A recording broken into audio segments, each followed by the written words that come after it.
म यहाँ शास्त्री प्रथम वर्षमा अध्ययनरत छात्र गुरुराज खतिवडा सम्बोधन यथोचित म सनातन कविता सुनाउँछु र मेरो कविताको शीर्षक रहेको छ यो देश सर्वोपरि। यो चाहिँ समस्यापूरक कविता रहेको छ र म वाचन गर्न गइरहेको छु। छन्दमा सातुरा बुटोली छन्दमा रहेको छ।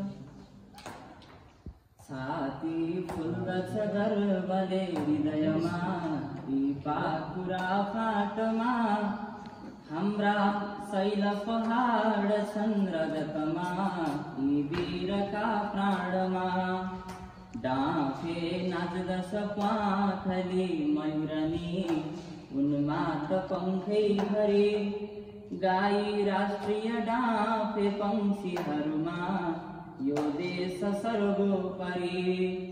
गाई राष्ट्रिय डाँफे पंक्षीहरूमा यो देश सर्वोपरि। सानो पोखरीमा सबै किसिमका माछाहरू छन् यहाँ लाखौं सूर्य उदाउने किरणका आशाहरू छन् यहाँ। नाना कौशल छन् कला छ जसमा यी भेग फाटै भरी गाई राष्ट्रिय डाँफे पंक्षीहरूमा यो देश सर्वोपरि। जहाँ जन्मिए ज्ञानका उदयी त्यो देश नेपाल हो। सारा विश्वभरि प्रकाश जसरी ख्याति छ नेपालको।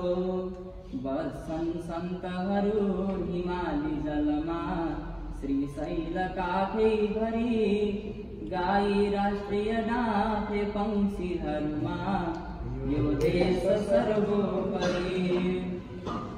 हाम्रो राष्ट्रिय यो धरोहर बने सीता र देवी सरी।